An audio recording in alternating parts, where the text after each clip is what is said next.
repeat that.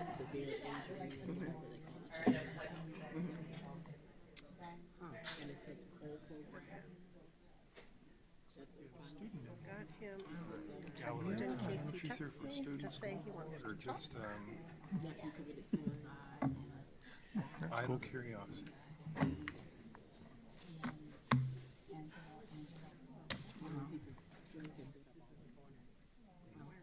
Where was it held? Ready when you are. It's a huge place. You're not waiting for me? No. Yeah. To discuss. Thanks for Will. Yeah. But they can wait for Will to get set. They can't even vote. Since we need him. They can't vote. Mm-hmm. In an election. Ready? I think it'd be really hard. Ready? No. I'm never. This regular meeting of the Independent School District 535 School Board is called to order at 5:30 p.m. on Tuesday, March 18th, 2025 in room 137 of the Edison building. The board acknowledges this site and all RPS sites are situated on the ancestral land of the Dakota people, and we honor the Dakota nations and the sacred land of all indigenous peoples. Present at this meeting are school board members, Superintendent Kent Pickell, a non-voting ex officio member participating remotely as he is out of state helping his son with knee surgery, and our assistant school board clerk, Ms. Ann Kramer. Ms. Kramer, will you please call the roll? Director Barlow, Here. Treasurer Cook, Here. Director McLaughlin, Here. Clerk Marvin, Here. Chair Nathan, Here. Director Whitehorn, Here. Vice Chair Workman. Here. At this time, we offer the opportunity to say the Pledge of Allegiance.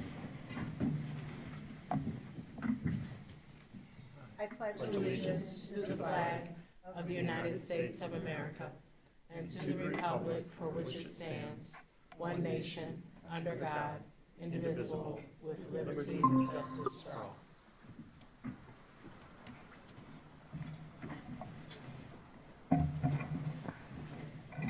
Item 2.1 is approval of the agenda. Are there any changes to the agenda? Move approval. Second. It has been moved and seconded to approve the agenda. All those in favor say aye. Aye. Any opposed? The agenda has been approved. The agenda and documents for this meeting are available at rochesterschools.org/assembly. There are no comments to the board this evening, so our next item is 4.1, information and outreach. Does any board member have updates from their committees since the last meeting or any other information they'd like to share? Director Marvin. Two things. First one, we continue to go to skip visits. That's going to schools, elementary, middle schools, high schools, to see in action how they are carrying out their school continuous improvement plans. And this last time we went to Dakota, and I'm guessing other board members may want to talk about that. But one thing that has impressed me so much about every school we go to is that not only do our teaching staff have really good curriculum that they are really committed to, but they also have the skills to bring whatever else students need to that lesson. It's not scripted. If certain students aren't getting something one way, they have tools that they use because they've learned these through experience that they can try a different approach. And I am so impressed with our teaching staff. It's a hard job, but they are doing such a great job with our kids, and it's really making a difference. And then, very briefly, I know that we're also going to be talking about strategies today, and the district talks a lot about deeper learning. It's thrilling to be invited into classrooms to witness firsthand how deeper learning is happening. And I know there are other board members who are involved in this too, but for instance, a Kellogg teacher, Diane Plager, has her students create toys that move and that have other action. They work in teams. They have to be really creative, really inventive. They have to work together and figure out how things work in order to make a toy that not only moves, but also would be interesting to a child. And then I think Mr. Cook is doing this too. At John Marshall, the economics teachers are having their students again, working in teams, work on a project to pitch a new business that they think should open in downtown Rochester. And they're working with architects and with entrepreneurs and with business owners, with city planners to determine what kind of new businesses might be successful in Rochester, what they're going to be named, where they're going to be located, what hours they're going to be open, and they have some really, really interesting ideas. I also attended the skip visit at Dakota and agree with Director Marvin in terms of what we were able to see in the classroom as to how the teachers were engaging, not always easy to engage, middle schoolers in some literacy work and in some paired reading activities. But I think the overall, one of the impressions that I left with overall was that role of relationships. We saw the relationships in the classroom where the classroom teachers were leading them through and orienting them to the activities that they were going to do. We saw the relationships outside the classroom, the administrators and the staff being present in the hallways when students are in the hallways, greeting them by name, even having special handshakes for each and every student. I don't know how they keep track of them. But also the relationships between the students. Watching the middle school students sort of move through the hallways in small packs and stopping when they saw us and said, "Who are you?" And some of them actually knew who we were without asking.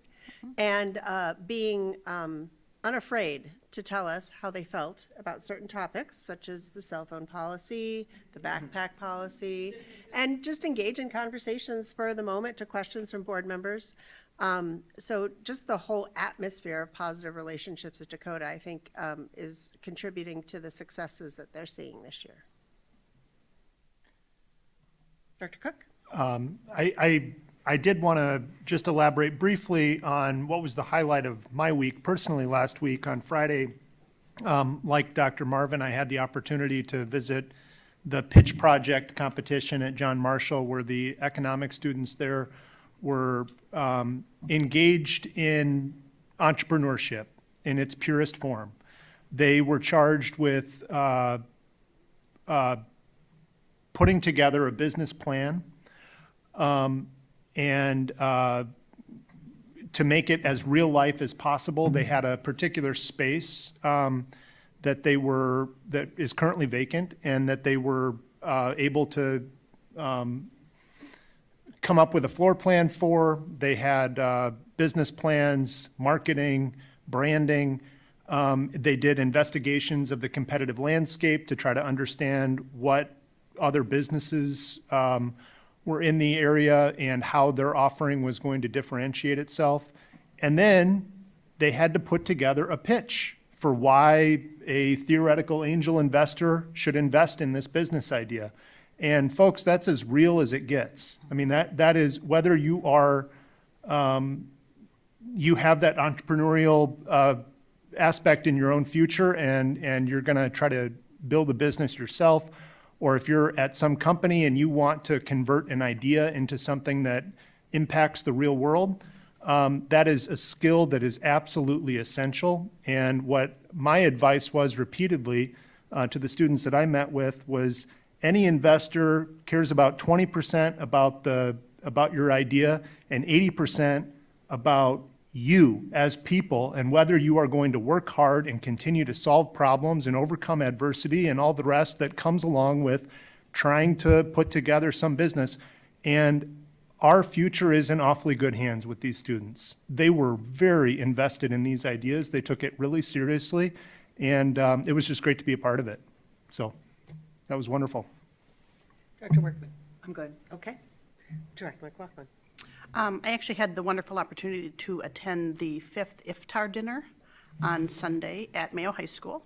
It was exciting to see the great student presenters. I learned that John Marshall now has a Muslim student organization Association, which is new, so now all of our high schools have those, which is great. What I was really surprised, we also got to play trivia, which was fun. I was not very good, but that was okay. We had others at the table that helped. But the other really interesting thing is the speakers for the night were RPS graduates, at least 2 of them, I think. A third one came in and I didn't really understand if he was a graduate or not. But it was really fulfilling to see graduates come back and speak with these students about, they were actually invited to talk about the health benefits of fasting. 2 of them talked about that, and then another one talked more about the spiritual linkage between fasting and spirituality and his views as a young adult about participating in the fasting for Ramadan. But it was really interesting, and I'm so glad that we had adults coming back and sharing with students and sharing with the public about their experiences. I always love to see that. Thank you, board members. We'll move on to our consent agenda, items 5.1 through 5.12. Would any board member like any item removed from the consent agenda for separate consideration? Move approval. Second. It has been moved and seconded. All those in favor say aye. Aye. Any opposed? The consent agenda has been approved. So now we're going to move on to our focus topic, 6.1, which is mindsets, behaviors, and experiences for student success. And if our Executive Director of Equity and Engagement, we're off on the second, our Director of Post-Secondary Readiness, Heather Hogan, and our Director of Academics, Heather Willman, would get themselves settled at the table. They're going to present tonight, board members, about something that eventually the superintendent is going to be asking the board to approve, to endorse. It's a framework. And we know that in research, the research about education tells us that in order for our students to be successful post-high school, there's clearly academic knowledge that they need to build. But we also know that, and we've talked about it here at the table, that there's a set of skills that are just as important for their success in life after high school. And we have set an ambitious agenda for our academic agenda. We haven't quite set as much direction or initiative with some of these other important skills. But these people have been working very hard on setting that direction and giving us that framework. So that's what they're going to share with us tonight, and welcome. Chair Nathan, thanks for that introduction and for having us here again tonight to present to you all. I want to start with why this was needed or where this came from in the beginning. So if we think back to our planning for our strategic plan, and we had listening sessions before then, it was pretty clear throughout the listening sessions that the community felt like we should have a plan for all of our students for life after high school. So that's when we started to get to work. We wanted to make sure all of our students were ready, not only with their personal development, but they had some type of plan, no matter what that plan was. If it was college, if it was a career, if it was going into the service, whatever that was, they had an idea for what they were going to do upon receiving that diploma from RPS. So our key initiative from the post-secondary and career pathway being a building block of our strategic plan, as part of that, as Will mentioned, we want to make sure all of our students have a plan for life after high school. And the Profile of a Graduate Key Initiative was developed as a way to support students in preparing for life after high school. So the process so far, our working group, we started in August and we met as a working group approximately twice a month. We reviewed a number of frameworks and settled on the Conley framework, which had been shared with the board last spring. The team had lengthy discussions, made some revisions to the framework, received internal feedback from a variety of roles in the district, and also reviewed the ASCA mindsets and behaviors, which are from the American School Counselor Association. So this is a visual just to help you remember the Conley framework. And what we really liked about this was that it had a really well-rounded approach to post-secondary readiness. But what we found was there was really an overemphasis on college. There wasn't as much of an emphasis on military or service or industry certifications, and we kind of felt like it didn't have the heart and the relational piece of it. And so as we kind of wrestled with that, that realization, we got feedback, and the feedback was basically telling us the same thing, that they felt like these were important skills, but we were missing a component.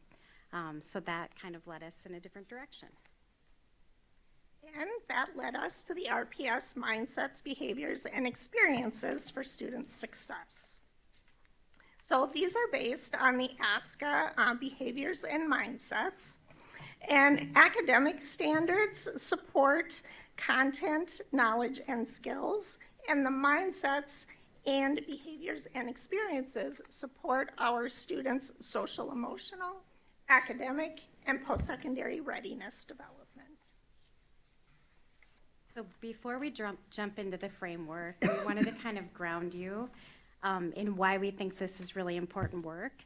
And so we wanted you to think about a young person in your life that is really important to you. So just take a second. And as we thought about this, of course, these cute little young individuals came to our minds. So the first picture is the Willman kids. And we've got a couple in college and one that's an 8th grader, you know, really getting excited to be a JM Rocket. And one of the things I hope for them is that they develop that ability to persist when things get hard, because we know that the road isn't always straight or linear. And so you'll see that that skill comes through in this framework. And the picture in the center are the Hogan kids, and actually one of them is not quite a kid anymore. But we have college, and then we also, my daughter is in 10th grade at Century. And one hope that I have is that they develop a belief in using their talents and abilities to their full potential to be successful in whatever path it is that they choose for themselves. The young men on the right are the Ruffins.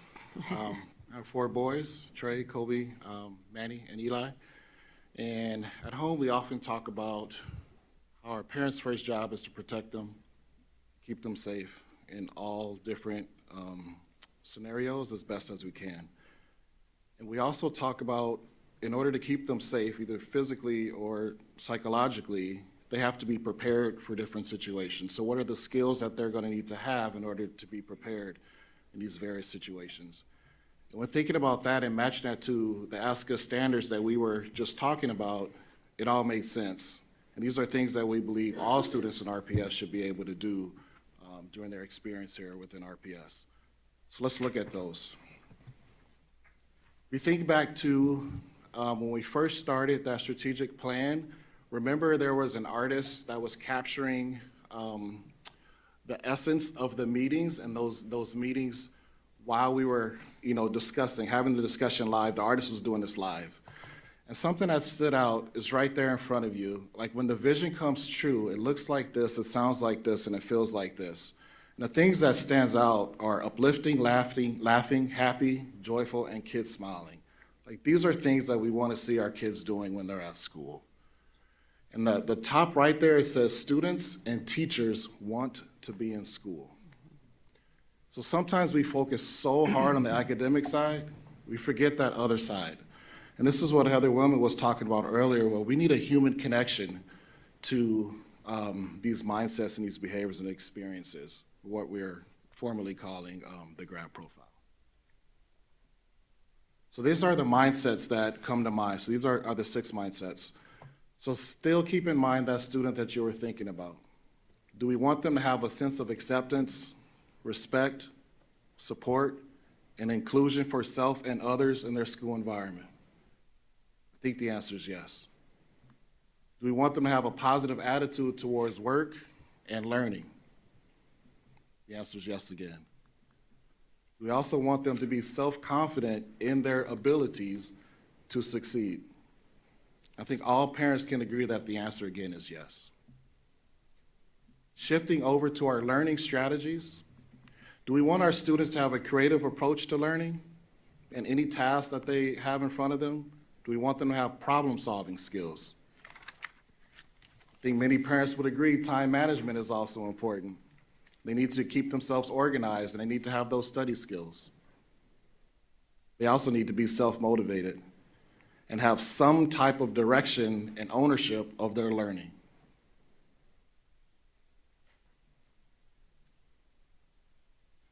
I like this one because it helps students figure out that they need to have long-term goals and also short-term goals in these various aspects. So academic goals, career goals, life goals, social-emotional. We need to plan for these things. They don't just happen. And we can practice this in the classroom so that they're better prepared for when they leave us. We also want them to engage in challenging coursework because this is school. We're in the business of school. Then number 10 is also important. We want them to participate in some type of enrichment or extracurricular activity. When partnering with the Department of Research and Assessment, we learned that if a 9th grade student participates in any extracurricular activity, no matter what it is, they have a 139% increase in graduating just by participating in something. So the next two slides are going to show the self-management skills for student success. And these skills give our students the skills that they need to be successful, not only while they're with us in the RPS system, but also in life after high school. So as you can see, these are skills that not only teachers want, but families want. Self-discipline, self-control, that perseverance to achieve long-term and short-term goals. We're also looking at those effective coping skills, balance of school, home, community activities, and then the ability to manage transitions and adapt to change, especially important as we're talking about all of our students developing a plan for life after high school, that one of those biggest transitions that they will experience. And then finally, the last group are the social skills. And this is what we hear from our employers.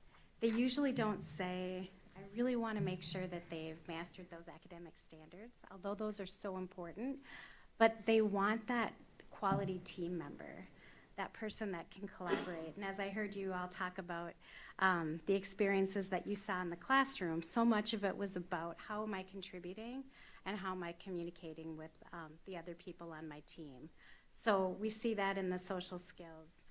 Also empathy, you know, that idea of do I understand where someone else is coming from? And then finally, the leadership, the teamwork, and we know that our students have had struggles with that idea of collaboration and teamwork because many of them had years where they had COVID or where they were home and weren't able to have those experiences. So we know we have to provide more opportunity and more scaffolding for them, but we need to continue to ask them to do that and to collaborate. And we see that happening in our classrooms. So how might we use this? There's lots of things that we're thinking about. One of the things is having our students self-assess on where they are with these skills. So Kathy had asked that previously, how will we monitor this? And I think one of the, probably the best things is for students to be able to see these skills and then say, here's where I think I am and here's where I think I need to grow. We also can see that these could be really helpful as we have students gather evidence for portfolio. So they may be deciding, well, what are the artifacts that would show that I'm a good collaborator or a good communicator? And then we also can see our teachers maybe even putting these skills and dispositions up and asking students, what did we practice today?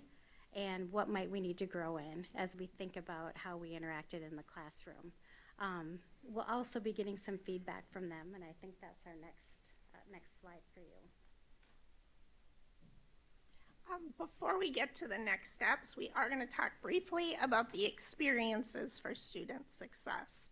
So while our students are advancing through their K-12 experience, we want them developing as good students with the academic standards, good humans with our mindsets and behaviors for success, but we also want to make sure that they have experiences that help them create a plan for life after high school, and that they have taken the steps to put that plan into place. So to help every student have a plan and be ready to put it into action, we have drafted the RPS experiences for student success. And this is the final component of the RPS mindsets, behaviors, and experiences for student success. And I'm not sure if you can click onto that or not so people can see it, but I know that the board, you all in your documents have a copy of that, and it is each grade level, starting in kindergarten, because we believe students need to start thinking at that youngest age about being exposed to possibilities and what their future could be, all the way up through the senior year with some of those very detailed steps students need to take to be able to put their plan into action. So as far as next steps, we believe we need to work with our research and assessment department as well as our communications department, and to find a method on how we're going to gather feedback, internal and external feedback. We're going to center those feedbacks around these 3 questions. So what excites you the most about this proposal? What concerns do you have with it? And then also, what are the various ways that this proposal could be used, either in the classroom, or if you're a parent, how can this be used at home to support the learning within the school? We also want to create some type of visual that we can all rally behind to support this as well. And then we'll take all that feedback and bring that back to you. I believe it's May 6th, Chair Nathan, that we'll be back with an update. So with that, what questions do you have for us? You want to start? Director Marvin. Well timed. I mean, not just the presentation that you got through quickly, but this is so important. You know, I think as a nation, we've been fixated on test scores, and as you said, Ms. Woolman, we need to continue to ensure that our kids are getting the academics that they need. But unless they have the self-confidence and the creativity and the ability to recover from failures and the belief in themselves, those skills, those facts aren't going to serve them well. And for years, we've been having employers tell schools nationwide that we don't need you to send us good test takers. We need young people who can think, who can create, who can collaborate, who can invent, who can make mistakes and recover from those mistakes, and that's exactly what this is. And I am so glad that you reiterated the possibility, and I think the necessity that students can learn with joy, because those things we learn with joy, we don't forget. And there should be laughter, and there should be collaboration, and there should be happiness with kids wanting to come to school, and we can do that, and we can do that better than we've done before. Oh, and my question, I guess, is, sorry, I love the idea of getting feedback about this plan and also about how we are going to assess whether students are developing these kind of skills. And I think sometimes, and you alluded to this, just asking them, what we just did today, what skill was that? It's sort of the name it to claim it thing, without having to have checklists for each kid, which is going to be impossible, I think, to monitor. But asking them, so how is this going to serve you? And how is this going to help you to serve others as we go forward? So they're aware of the kind of mindset, the kind of social emotional skills that they're building. Oh, but that wasn't a question. It's a good So comment. how do you think you're going to do that, huh? Together.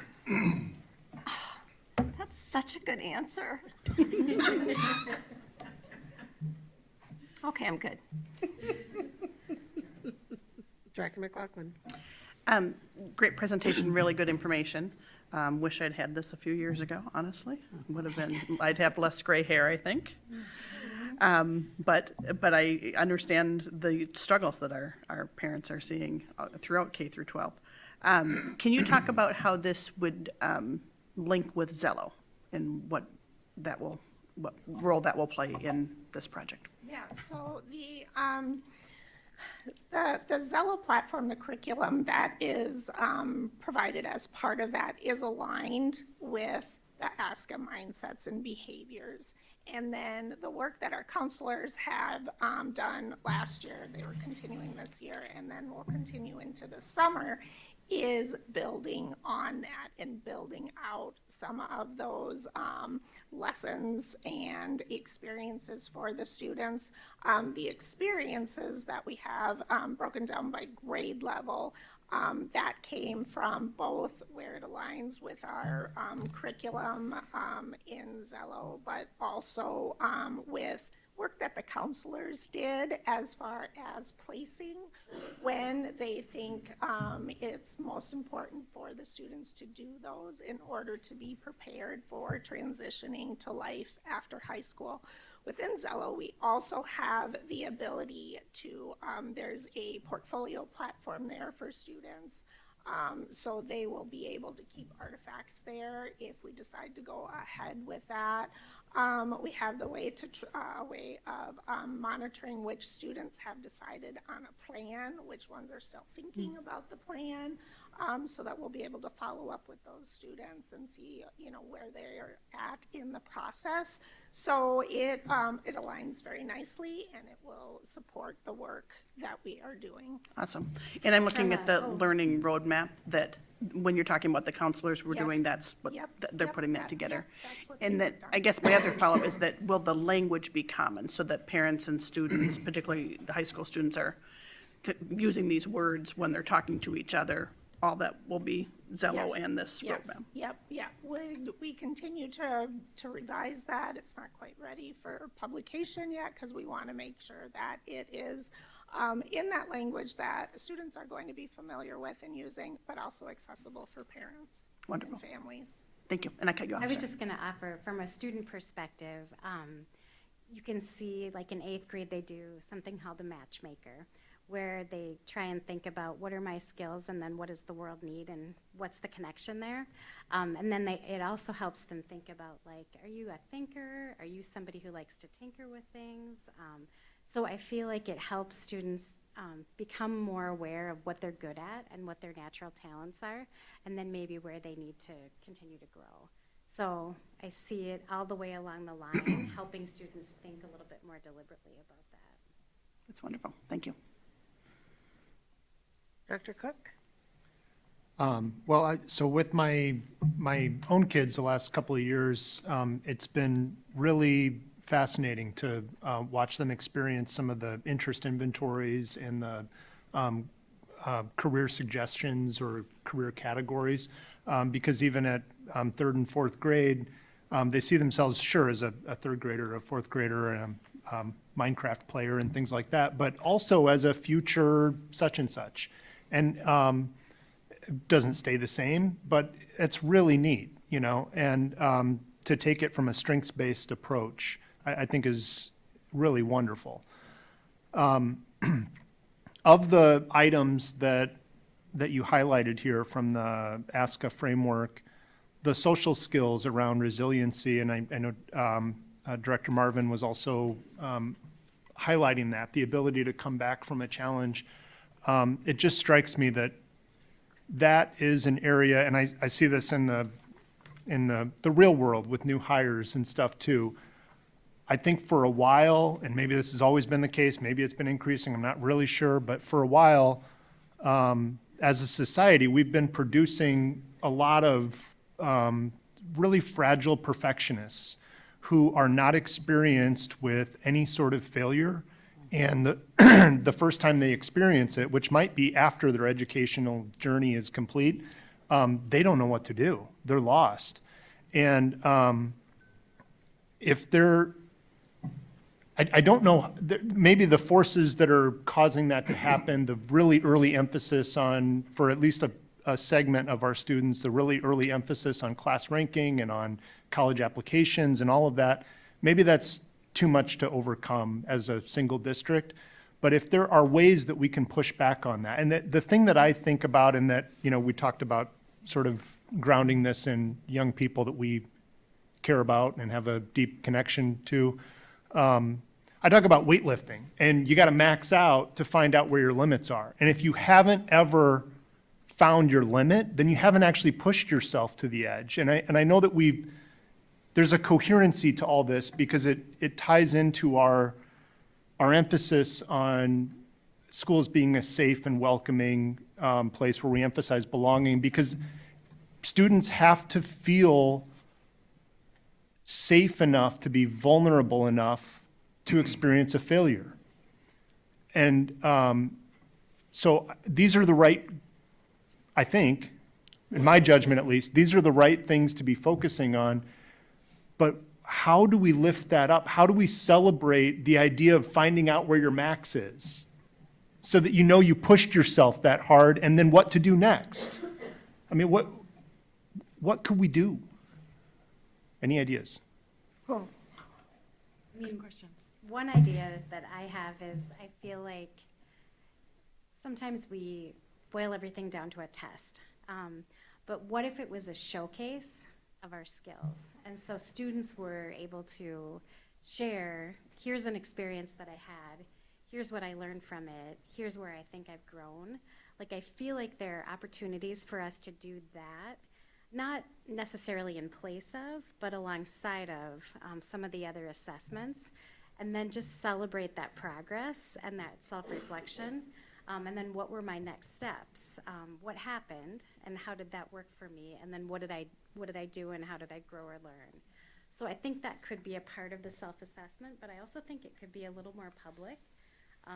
You know, so maybe it's a mid-year or an end-of-year kind of capstone experience where we talk about, here are the skills I think I've acquired, and then these are some of the places that I was able to do that. So that's one thought. Yeah, and I think I know many of you have attended the showcase that the Engineering Design and Development course does, and that is a component of that, is they talk about the process they went through and things that did not go well and what they learned from that, and then how they changed their design as a part of that. And I think that that's a model to look for as far as students. But another thing I think is that as adults, we need to be able to model that for our students as well. And they need to hear from us about those failures that we have had and what we learned from them. And we have heard that from students as far as wanting to hear about people's stories about how they got to where they are within that career development. Not just, this is what I do, but this is how I got here, and it wasn't a straight line. And these are experiences that I, didn't do well at, and that helped me grow and come to where I am today. So that's another thing, and, creating that environment that where our adults feel just as safe to be able to take those risks and fail in front of their students, because that's not an easy thing to do either. But I think if we support each other as adults, people get more comfortable doing that. And then just on the curriculum side, there are some pieces within our curriculum that the counselors have been working on that work on that all the way through, including in the senior year as far as developing a plan B. So plan A doesn't go well, we need to make sure that we have a plan B ready to go for our plan for life after high school. I'm glad you mentioned that about failing in front of students. That's what I was thinking. That's something that's very important. I think in our district also, like you mentioned the metaphor of weightlifting and maxing out, but there's a lot of practice that goes into play before you take that max out test. And as adults, we need to do that too. Before we can model with our students how to do this, we need to get better at doing that as adults. So can we create an inclusive environment where we're safe and vulnerable enough to take a chance with each other. If we can do that, then we can do that with our students, and then we can help them do that better with each other. But we can't help someone do something that we're not willing to do ourselves. So it starts with us. And that's where that together answer came from. If we all can rally around this, then we can get there. But it will take all of us. Dr. Barlow? Two quick questions. One, of our current group of counselors, are all of them ASCA certified, or is there a percentage of them which are or aren't, or is that a goal that is currently being worked on? So what, we have a group that's working on, going through a recognition process with ASCA, and it's a multi-year process, and we have, our first cohort who, will be getting ready to apply for that in the fall. But, we're not, we began 2 years ago working on that ASCA alignment with our counselors and our counseling department, and it's going to take us a few more years to get to the point where we will have more who are ready to go forward with that process. But yeah, it's a lot of work, and we have a core group that they meet once a month, and they're working through that process, and we expect to have some applications this fall. So then as a follow-up to that, you wouldn't consider this to be an impossible lift then for our current group of counselors? No, not at all. All of our counselors work with the mindsets and behaviors. They're all familiar with them. It's all a part of the work that they already do. The other piece of this is that they won't be doing it alone, because this will be something that we will all be working on with our students. Definitely our counselors will be leaders in that, but all of the staff in our district will be supporting that work. And then finally, I appreciate, I would have never known whose kids those were, but thanks for including your children. But probably more importantly than just the their pictures was the sharing of the parental belief or expectation. And how do you envision perhaps spreading that to the parents of our 17,000 plus students, if you will? Or is that part of the scope of mindsets, behaviors, and experiences, or is that separate? I know we have CAPE and other things that are going on, family engagement, but have you considered how to encourage parents to share the belief that came so natural for you to do?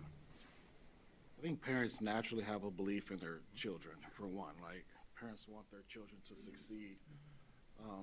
And then, like someone mentioned earlier, there's also a lot of struggles that parents have together. So one thing that I've been reflective about this year with the CAPE program is it's nice as a curriculum, but one thing as I've been observing in some of these sessions is parents really want to talk to each other. And I think if we can do that for our parents, they can share their dreams with each other, and they can also share some of those struggles, and then we can get to these things here and figure out how that can come out in our students. But if we don't give them a space to voice that, then I think we're missing out on a big opportunity. Director Whitehorn, you always say, what's the community's role in this? How are we going to connect to the community? And I really do believe that's a missing piece that we need to explore, is how do we reach those people who are having the struggles and the successes, and then marry the two together so that we can learn from each other, and then also support each other as we do this thing called life, because parenting is not easy. The CAPE program could be a really good, successful piece for that, but reaching the families, no matter what that thing is, if it's CAPE or something else, that has to be a piece of all of this, and we have to start with discussions amongst the different family groups. Thank you. Dr. Whitehorn? As I've been brought into this conversation, I was thinking of staying quiet tonight. So I guess I've read through it. I like it, but I don't like it too. if I'm honest. I see a lot of things geared towards college, a lot of things geared towards armed forces.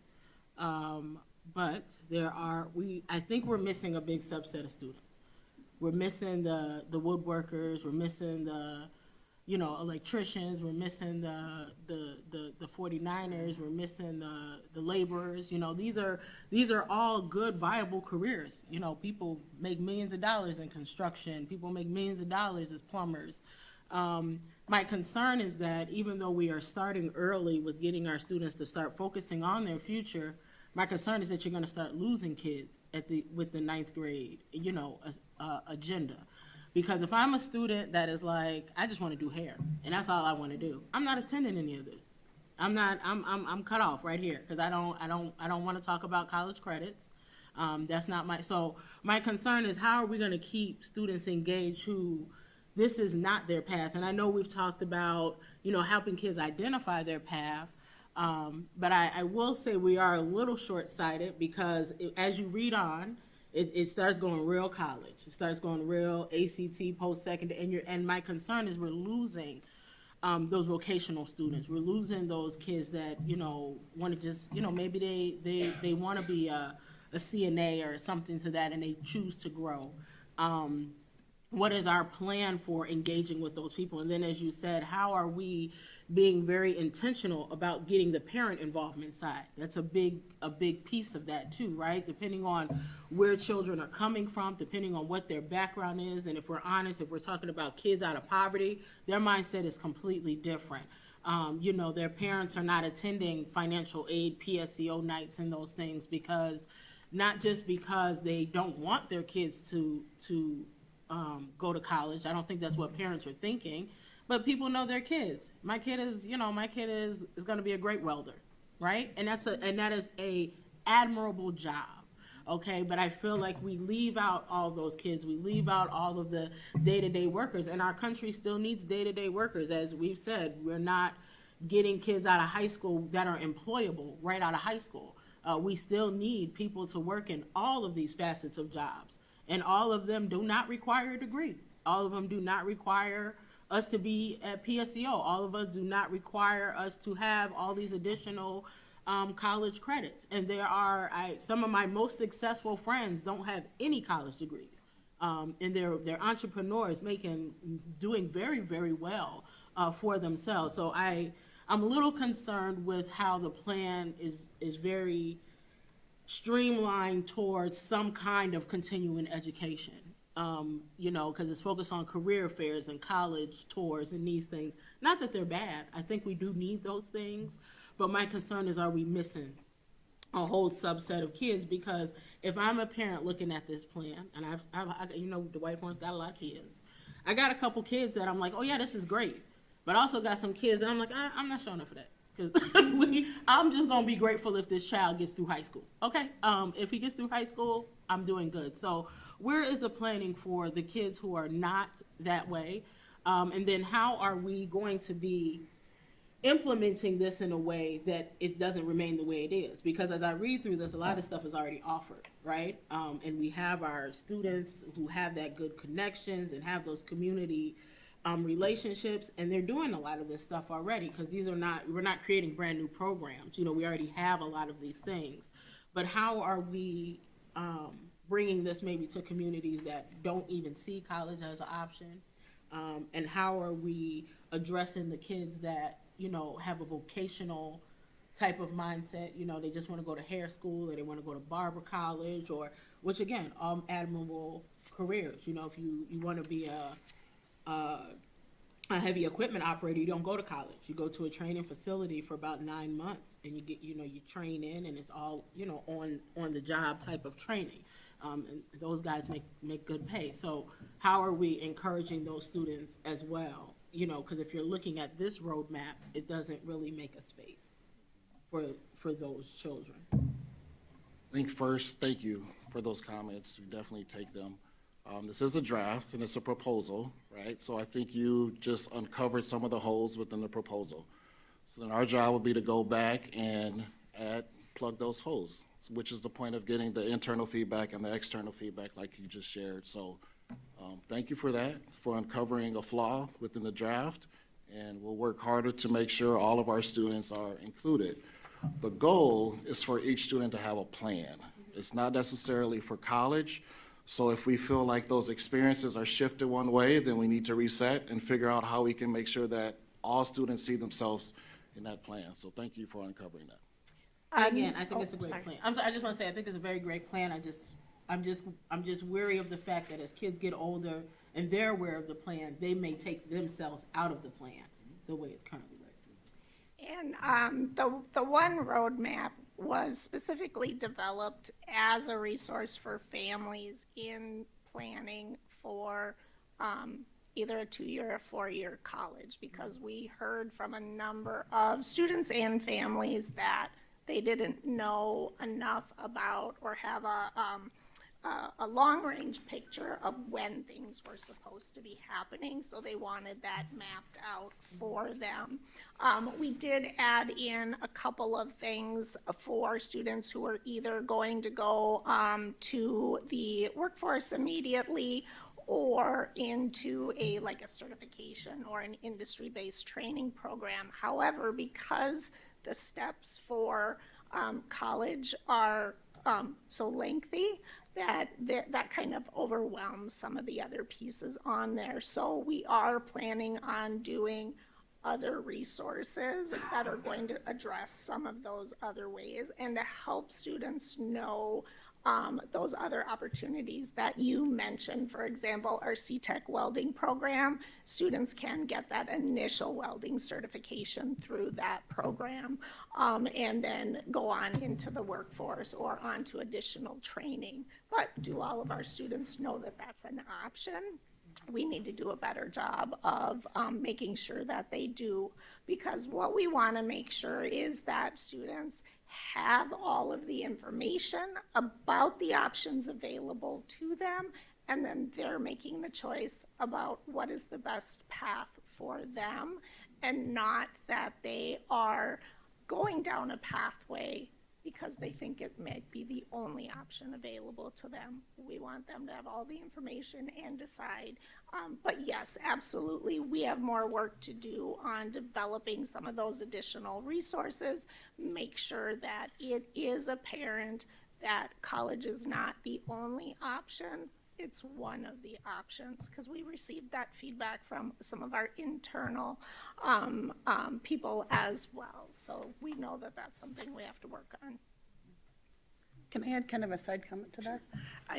I would caution you to be careful, though, and perhaps you recognize this already, but in terms of inclusivity, I would be hesitant to have like a non-college track and a college track. That I think that is doing a disservice to the students who don't know which path to go down. I want them to be able to explore both those paths before they make the final decision. Yes, absolutely. And another side comment to that, one of the things that I saw in this roadmap about the steps by grade is that you ask them to begin to track at least one college application, because I think it's a good life skill. You may be applying for jobs with applications or other things with applications in the future, to have to, and even to develop a resume, right? To put yourself on one page and describe what your skills are and who you are, even if it's not something you're eventually going to, maybe that's not your first choice or the direction you think that you're going. Maybe later you might. So we're giving them the opportunities, and what I love about Zello is that you have said that they can take it sort of with them after graduation. So they'll have the experiences and the documentation of it, should they be going in one direction, when they're 18, and then maybe when they're 22, they decide that they want to maybe get an additional certification or pursue some other opportunities. So we're not leaving them out there without anything. Director Work. Yeah, I share a lot of the concerns that Director Whitehorn mentioned, and I'm looking at this experiences for student success. And my concern is, are students going to feel like they are getting locked into something? You know, so for example, okay, I think it's great to identify careers. What's out there? What's available? What I might do? What am I interested in? I mean, honestly, what I'm interested in as a second grader might not be what I'm interested in as a senior in high school, but it seems to be, I know it's always hard to get stuff off the page and into, you know, how you're actually working with kids, but it seems to be pretty, some of this seems to be pretty prescripted almost. I'm not sure what eighth graders are like. Well, yeah, I am. Anymore, but identify 3 preferred majors and identified 3 preferred schools. I think it's good to have them think about that, like, this is what I'm interested in. How do I get from here to there? But this seems to be really, really heavy on the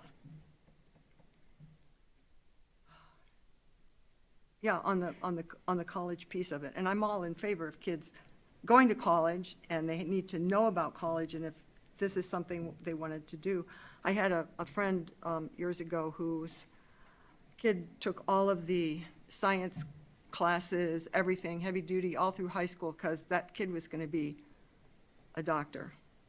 And then they went to college and took as one of their electives a course in linguistics. Fast forward, they were pursuing their PhD in linguistics. So I think it's important for kids to be able to pursue this, but not to feel like, you know, okay, these are the courses I'm registering for in 8th grade. I'm thinking about this. Have I now just locked in my whole 4 years of high school? You know, am I tracked? Can I get out of this and into something else? Where can I make those switches? Because honestly, I think most people would say that to make a decision about your entire life by the end of 8th grade is really not a good idea. And the other piece of that too is kids need to be prepared for having a multitude of different careers in their lifetime. You know, so when we focus on those skills, the relationship building, working in teams, thinking critically, then if there's more emphasis on that, then they will be prepared to make some of these decisions as they're going into high school, while knowing at the same time they have the flexibility that they're not stuck with that for the rest of their life. That wasn't a question, just an observation. Thank you. And I think that piece with the 8th grade is about the process and doing the thinking around it. And each year we have, you know, they do that initial plan for classes as an 8th grader, as an exercise of making a long-term plan. But then each year they go back and they revisit that. And is this still what I'm thinking? Have I had a change of heart? Am I thinking about something differently now? Have I taken a class now as a 9th grader that has sparked another interest for me? So now I'm going to revise my plan. So at each point, there's opportunity for students to revise their plan, make different changes.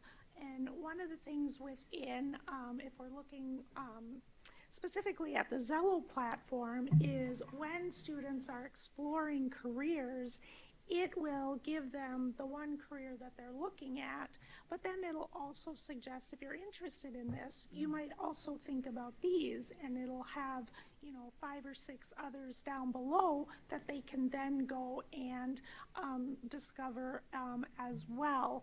So there is a messaging piece with that as well with our staff, as far as making sure that students really understand that it is an exploration, it is a discovery, and we are not asking any 8th graders to make a decision about what they're going to do when they graduate from high school.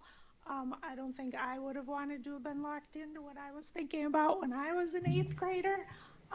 And we wouldn't want to do that for our students either. One of the things, and Director McLaughlin touched on this, describing her dinner experience on the weekend, was that there were RPS graduates who came back and talked to kids.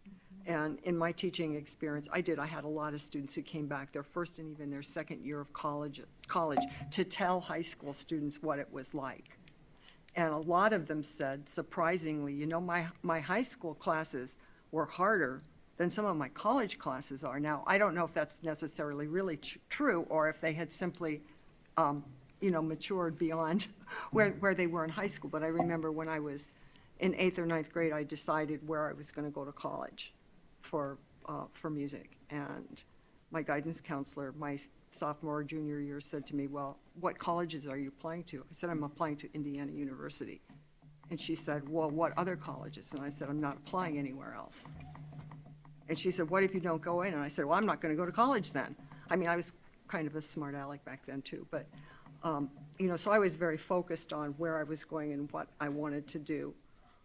But I also had the opportunity to have some of these other career ideas of exploring them. But I really think if we can get some of our high school graduates back to talk with kids in high school about what they've experienced. And, you know, I thought that this path was going to turn out like this, but I've taken a different turn, just so students realize that they do have that flexibility and those options to be who they are.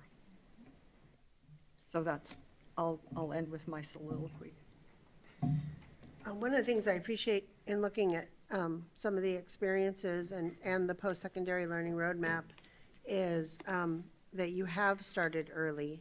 And it seems like, from what I've seen with Zello, it's sort of a gradual exploration, gets more complex. And I think that creating that 4-year academic plan in 8th grade, knowing what they know at that time, is going to become increasingly important as our high school scheduling is going to get more complex. If someone even is slightly interested in pursuing a pathway that might be offered through C-Tech or P-Tech, that is a decision they and their parents need to know about before starting high school because of those double blocks that are needed and the special scheduling.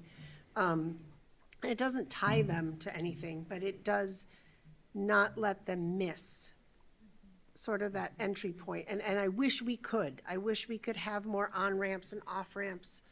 But with the limitations we have about space and classes, we don't always have that. So I appreciate that if there might be an interest in an IT pathway or something like that, we're giving them those opportunities to explore that career or related careers and telling them and their parents early. Because I've heard it every year and experienced it personally. And fortunately, when you talk about having parents, I had parents who had been through it before that were somehow in my village that could help me to understand that you had to think a few years ahead, especially if you had kids who had interests in specific classes that they want to take. And I want every parent to know that and have that conversation with their students so they don't miss the free and high quality opportunities that we have for our kids to experience before they graduate. Can I add one? Oh, sorry. Yep. This will be my final comment, but like has been married here a couple of times, I am excited about it. And to mirror what Director McLaughlin said, that if, you know, we do need to add some things, but it shouldn't be an and or, you know, because we don't want the kid that wants to be a garbage guy to feel like a failure because they're not interested in all these other paths. So I don't know how we incorporate that, but we don't want this to become a have and have-nots, right? Because this has the potential of becoming that, right? Okay, I'm college grounded, I got all my colleges picked out, and there's a kid that's not as motivated to do that, but that doesn't mean that kid is a failure. You know, it doesn't mean that just because they don't have an interest in these, because you're gonna have kids in these spaces that may feel less adequate because I'm not thinking about college and I don't want to go to school and I don't like school, you know, but I have these really great ideas and I want to be a serial entrepreneur and I'm going to create something for myself. So I just want to make sure that we're being mindful that we're not making this a space that, you know, sets this path that this is the only, you know, a path of lemurs, right? Where we're all following the same path. I just want to make sure that we're making room for the kids that are not doing it the traditional way per se, or have their own free thinking. I don't want to take that from a student that has a completely different, as Director Cook has said, going into the entrepreneurial space with those kids. Some kids are going to be, they're going to make an invention that's going to be amazing coming up, right? But we don't want to preset them that this is how school goes. I'm concerned about creating the lemur effect, that everybody is like, we got to do this and we got to do this step. There are kids that don't fit there, and I'm concerned about them being left out, and I'm concerned about their peers viewing them as less than because they don't have this great elaborate plan. Oh, I'm going here, I'm going there. Some people are not going to have that, but that doesn't make them, or doesn't make those students less than because they don't fit into this elaborate model. If that I just had a couple things to add, and I'm glad that I got to speak after Director Whitehorn, because that reminded me. I'm going to channel Dr. Pickell here because he's not here. I think it's important that we think back to other discussions we've had about when our students find their spark and tie that into this. It might be at different times, depending on the student. But I also really want to emphasize the involvement of parents, particularly in that 8th grade discussions. My son went to a district-wide school. I'm afraid that because of the small environment, he missed some of that he would have gotten at a bigger school. So just to remind that we need to involve all of those students, that either I wasn't paying attention or he wasn't telling me or I missed the boat. One of my many probably opportunities to do that. The other, when you talk about future things that you can develop, I would encourage you to consider a document that parents can use about their involvement in this process. Where they can be involved. I would include that 8th grade time, but also even things like in the 9th grade, picking classes and that kind of thing, I think is really important. But the other experience I'll share from my family is that I can't even figure out how this happened as I'm sitting here. But I went to the college fair with my son at the Minneapolis Convention Center. I don't know why I was there with him and why he didn't take a bus from high school or whatnot, but I was there with him. If I hadn't been there, I don't think he would have gone. I honestly think he sat in the back seat when we went. I wasn't sure he was going to come out of the house and get in the car and we were going to go, but that's how we did it. But I remember him for the very first time.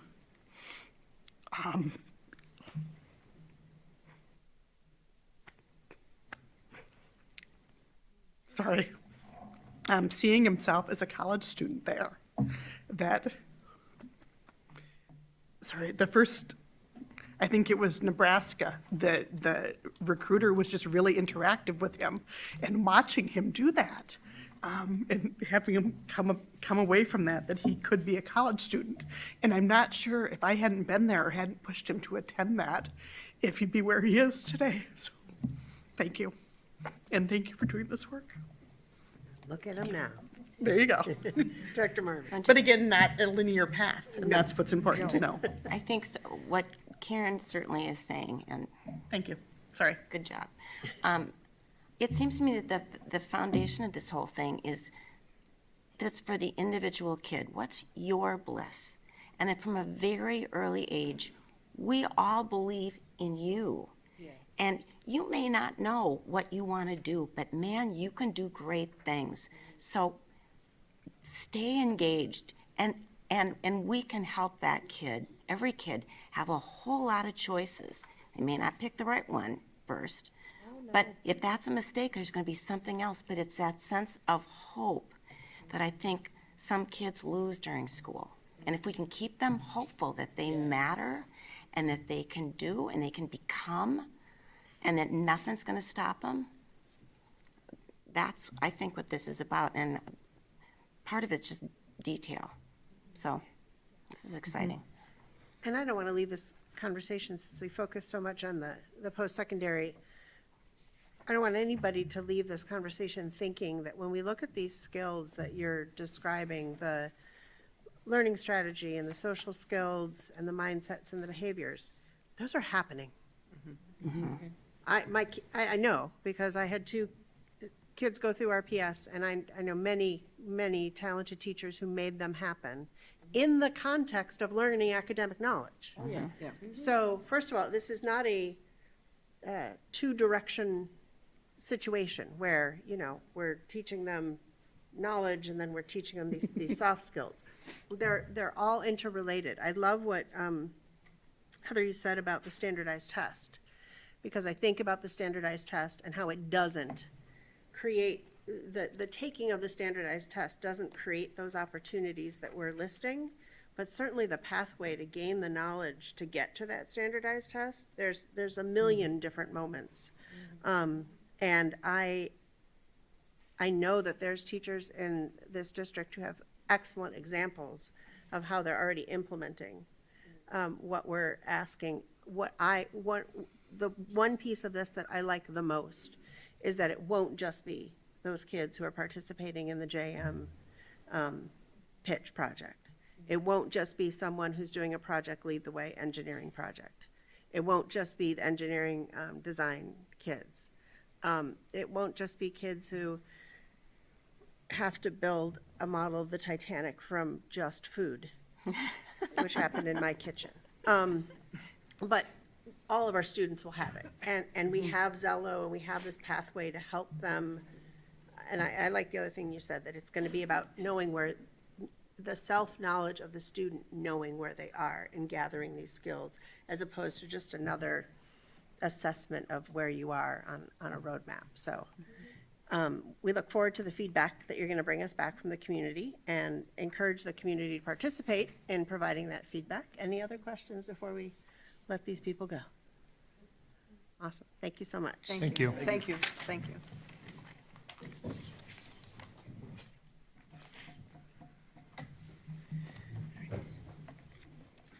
Our next item is 7.1, a monitoring item, and I will introduce our Chief Academic Officer, Mona Perkins, and our Director of Multilingual Learning, Natalia Benjamin. Part of our attendance option we designed that the board approved in February was a two-phase change for the Spanish immersion program. In this school year, the program moved to Riverside from Gage, and in the 25-26 year, there's a plan to move the middle school program to Riverside. And tonight's agenda item is an update on the middle school Spanish immersion implementation. And I'll let you introduce the rest of the team that you brought with too. Well, I'm gonna let them introduce themselves. I'm actually not presenting. These are the folks that are presenting. I'm just gonna hang out with them. Natalia Benjamin, Director of Multilingual Learning. Erin Raymond, Principal at Riverside. Katie Miller, I'm the Spanish Immersion Instructional Coach. Marcia Riggs, and I have a 5th grader and a 1st grader in the Spanish immersion program.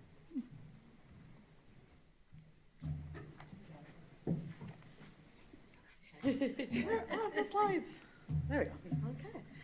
Buenas noches, Junta Directiva del Distrito Escolar de Rochester, Superintendente Piquel y miembros del gabinete. Gracias por la oportunidad de presentar sobre el programa de inmersión de español. You have a lot of the details in the documents attached to the agenda, so we will do a quick overview to present our work. And so we will cover the purpose and process that we took for this project, our research and data collection, as well as the results, the program plans that we have for next year, how we've communicated with stakeholders, and then our next steps and budget. We want to model a strategy that we use in the classroom for students to recognize the languages that we use. In the classroom, you will see that content in English is labeled in blue, content in Spanish is labeled in red, and any bilingual space would be in green. And so as you see the slides, that's sort of the color coding that is taking place. All right, so the purpose of the team was to research Spanish immersion middle school programming. As you remember last year with the change in transportation redesign, then the board voted to make the Spanish immersion a KA program at Riverside. And so that's what we did over the past few months. And we pulled together a diverse group to go through this process. We included parents, staff members, as well as community members, and some of our district specialists in the areas of curriculum and instruction, advanced learning, and special education. Additionally, what you'll see on this slide is the layout for the 8 meetings that we had. Each of them was really focused, and we were driven by the process in order to continually move forward instead of kind of getting caught in the muck. I would like to highlight on our 7th meeting, we had community input, and I also sent out an online forum, and that was for all Spanish immersion families to come and offer their input, as it would be a K-8 program. We wanted, even if they were in kindergarten, they would come and offer that those insights. And once we had collected all of that information, we put it together, presented it to Dr. Pical, Mona Perkins, Jackie Peterson. Additionally, after that, there were various departments that were consulted, and then once we got that approval, we looked forward with how our communication would roll out to families and people within the schools. So throughout all those meetings that we had with all of our stakeholders, we really dug into a lot of research about dual language education. And we also explored the Spanish language standards. California and Illinois have laid out a really good group of standards that incorporate the Spanish language parts, including the English language arts pieces, but understanding the nuances between Spanish and English. It's included in those. So we also looked at those, and we also familiarized ourselves with the state academic and elective standards and what those requirements are, so that we could include all those 3 things together in our programming.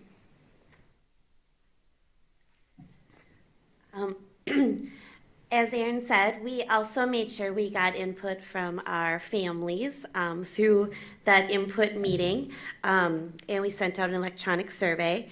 The input was in regards to the transition to Riverside, how our content classes may be laid out, and the electives, and we took that information as we continued to make our plan and revise it as needed. We also made sure we talked to our students, because this is obviously going to be a big change for them. So we specifically talked to our 6th and 7th grade students that are currently at Willow Creek, and asked them, their thought and their concerns or interest in the transition. And overwhelmingly input from them was that they felt like the current 5th graders that would be going into 6th grade should stay at Riverside and start the process, and that they could, as 7th and 8th graders, finish their years at Willow Creek rather than transitioning themselves to Riverside right away. On the slide, it has some of their thoughts as well about, some social impacts if they move now. And also a really interesting perspective from them was the need for more authentic Spanish materials, ensuring that it's not just a translation that they're getting, but that really they're getting authentic materials that represent many different parts of Spanish-speaking countries, students, and families. And as a result of all this work, we are phasing in the move to move Riverside from Willow Creek. And this will allow for students who are currently attending Willow Creek to finish their middle school experience there, while we phase in the middle school grades at Riverside. This will reduce transitions for students from one building to another in a short amount of time. And in order to grow the program, we plan to continue to share the benefits of bilingual education, share stories and information via social media, and engage our community through community events around the city. So what are students going to be learning? And so one of the changes and switches that we are suggesting is that our students do a Spanish language arts and Latin American studies hour, and this would include those authentic social studies, culture, literature, art from Spanish-speaking countries within the study and development of their Spanish language skills. And then one thing that we're missing currently in our programming is that continued development of their English language skills. And so having the English language arts and social studies as an hour so that we can meet those standards required by Minnesota. We are adding the math and physical science with the goal to have it be a bilingual experience. Our students currently take math and Spanish K through 5, and then they were moving straight to an English in 6th and 8th grade. And so by having this bilingual math, it continues the development of their Spanish skills in a specific content area, but it also allows them to bridge to English as they go to their high school, so that it's more explicitly for the students to understand how to navigate that transition. We wouldn't have that necessarily for the 7th and 8th graders, as they would take the science with the rest of the students as they are right now. I think 2 points that I think are exciting about this is that this will allow to have the math acceleration for all of our students through this model, and then that our students can also have the opportunity to include the Spanish as a Spanish high school credits while they're in middle school. And so we'll do that work to align it with our standards, so that they don't have to test later and try to prove that they actually do speak Spanish, but it would be incorporated into the program. For electives, one of the very strong desires of our community is that our students have the opportunity to learn an instrument. And so it was very important that whatever we decided for music education, that the students would have that opportunity. And so that is embedded into the programming. We do have a smaller set of students, right, to work with, and so they wouldn't necessarily have a complete band and a complete orchestra, but having an opportunity for them to learn whether it is, and I'm gonna get all this, all the whole, so a string, where's my music teacher over there? Okay. The string instruments, the wind, the brass, and the percussion, and so that they would have an opportunity to access that learning and voice within one setting rather than split into different settings. And then the one other change that we are recommending is to do the physical education with the health. The requirements for health are 6, 8, and so we're very confident that we can embed them like once in a cycle, for example, for the health component without the students losing significant physical activity. And then, of course, the visual arts and an advisory that would support our students' social emotional learning, but also an opportunity to do circle activities and such. One elective that we are suggesting that is part of this is what we're calling Ignite, and so that our students would have an opportunity to do some of the things that are currently being developed, right, with the Zello lessons and those pieces, but also have access to STEM and having a hands-on project that at Student Center where students have more choice to develop their passions, and that would be part of their programming. And of course, our students would also have access to their services that they would receive through special education, multilingual learning, or 504s. So once we received approval from Dr. Brickell, what we did was we met with the entire Riverside staff, had a stand-up meeting, and shared the plan. We also met with all of the families of our current 5th graders who would be most impacted by this change moving forward.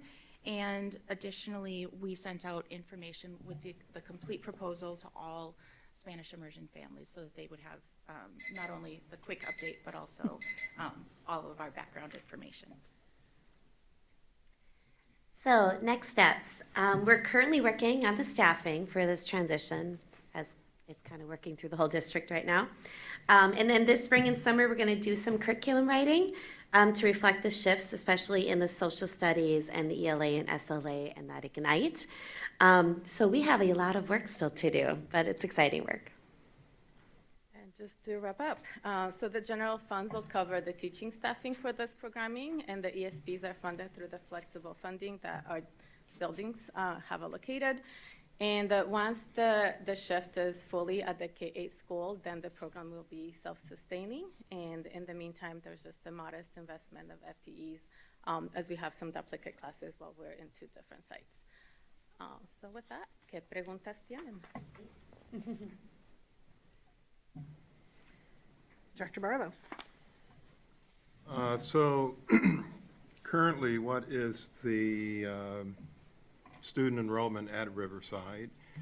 And as you prepare to inform us of that, what percentage of the students who attend Riverside participate in the Spanish immersion program? Right now, we have about 520 or 530 students at Riverside. About 200 of those are part of the Spanish immersion program, and the others are part of the neighborhood program. And as relates to the program plan electives, as a middle school, are there things that, well, were any of the requests or items that you've identified as electives, do any of them fall outside the current middle school elective requirements? As far as standards were to Right, go, right. not necessarily. Okay. And I think the work that we're trying to do with that Ignite program is to kind of combine a lot of the opportunities that kids get at the middle school, like the PLTW and things like that, but doing it in a way that allows kids to have a little bit more project-based learning and some more creativity within it. Since it is a smaller group of kids, we can do things just slightly different and a little bit more open. So they're still going to get all those opportunities, just in a little bit of different way than in a quarter way. And I would say when we had the input meeting with our families, they had so many wonderful ideas that we don't have the resources to meet if we fully explore all of those ideas. And so this Ignite class combined a lot of those ideas in a feasible way that we could address those requests. And then finally, class size? For all grades or? Spanish immersion. The different grade levels, or the current fifth graders, or what? So Well, we have about I guess 200 the question is, are the SI class sizes consistent with the district average? Oh. At the moment, they are approximately consistent within Riverside numbers. Moving forward, we'll have, So I'll say in the last page, I was going to say in the last page of the report, you have the current numbers that each section has. But I think when we're looking at staffing, we follow the same model that we follow for all other classes as far as numbers for each section. Thank you. The middle school numbers at 6-8 are a little lower in sixth grade currently, but our fifth graders coming into sixth grade would be closer to a regular section. Director Marvin. Is will the opportunity be there, I know you're talking about staffing, to provide Spanish immersion kids the same middle school options that kids at a full-service middle school have? I mean, you're talking about advanced math and that kind of thing, and you talked about having music and art, but will they have all the same opportunities to take all the courses offered at Kellogg and John Adams? Yes, I think the only change is the quarter classes that are currently offered is what we are modifying to that Ignite class for the elective. And so it would have a lot of the same components. We just wouldn't split it by quarter like it is currently split. But other than that, we have the same curricular option. And then staffing that, I'm assuming is going to be challenging. I mean, just to get, because you won't have a full-time. No, and so we're currently working through the staffing, and we're working both with Aaron and Mr. Fogarty at Willow Creek, and through the staffing process, and the teachers, so we've been talking to them, so that we can shift to, right, if you're math licensed, then can we shift you into the math, and then working with those pieces, yeah. Okay, thank you. Director Workman. So what are the requirements for licensure for somebody in a content area who's teaching it in Spanish? Do they have to have, I'm assuming they have to have the content area, do they need a special kind of certification in Spanish as well? And how difficult is it to find those teachers? Yes. So the licensing requirement is the content area license. The state of Minnesota does not have, or has not given us a requirement for a Spanish endorsement. We do that through the interview process to make sure that they can, right, that they have the Spanish language skills necessary. So it can be tricky and difficult because, as you know, there is a shortage of teachers to begin with in science and languages and others in other areas. And so sometimes it was at the last minute where we found teachers. And right now we're fully staffed, so we will continue to that work. I mean, I think some of that would tie in with what you mentioned earlier about we don't just want this to be a translation, right. but Correct. to really understand science learning it in Spanish. Yeah, no, for sure. And I think that there is a lot of work that the state of Minnesota is putting towards licensing people who speak other languages. And so I'm also in discussions with PELSB and other pieces. And so there are pathways to support teachers who maybe have the content expertise but may not have the teaching license. And so there are pathways to explore those options if needed. Thank you. Director Whitehorn. So the students are getting the same, well, it sounds like the curriculum is a little different, obviously, with the Spanish immersion. But how does that compare to, like, we've done this rollout of the wit and wisdom? Is that something that is also being rolled out in the bilingual aspect because of the, lost my word there. But are we doing a Sure. similar thing? Yeah, so I'm the Spanish immersion instructional coach, so I spend a lot of time in the world of curriculum. And Wit and Wisdom does not have a Spanish version, if you want to call it that. But we did purchase and we are implementing this year a curriculum called Adelante, and that's from the Benchmark Company. And it is very similar to Wit and Wisdom, and it's also a building knowledge curriculum. It also has the phonics and phonemic awareness, but it also has a lot of more of the authentic materials as well. They've really worked hard to build that in, which, as you saw, is important to the students, but it's also very important to us as staff. So it's similar, but it's different. But we tried to really choose one. We did that work last spring with the Office of Academics to create something that we could find that was similar, but we also didn't want to use Wit and Wisdom and just translate it. One, it's a lot of work, and two, it wouldn't be authentic like we were talking about before. So, so we're using this benchmark for our English language arts instead of Wit and Wisdom. And is the testing module, I know we all talk about testing isn't everything, but unfortunately, this is the world we live in, right? That we gotta have some way of measuring success in some ways, right? So what is the standardized testing looking like coming out of the Spanish Emergent program? Are we on with the traditional schools? Are we finding any difficulty with the kids transitioning when they have to do any of the testing, or are we doing something different? Well, we do follow the READ Act. So the READ Act says in terms of like the standardized assessments, our students take the MCAs. They also take the FastBridge assessments in English. We also take them in Spanish with the assessments that are available to us in Spanish from FastBridge. And then we have our benchmark assessments that we use as more of our formative assessments. I don't have the exact data in front of me, but our students are transitioning very well. It tends to be the trends over this is my 5th year, possibly 6th, I can't remember. And what I've noticed that, specific to the MCAs, students really close the gap with that MCA when they get into that 4th or 5th grade. Because that's when we see that our English tends to drift a little bit higher into English in that 3rd and 4th grade. And that's when the gap does seem to close. You're a parent, and so maybe you could speak to that a little bit as well. Historically, the research would tell you that kids that are in dual language programming tend to, it drops off initially. Yeah.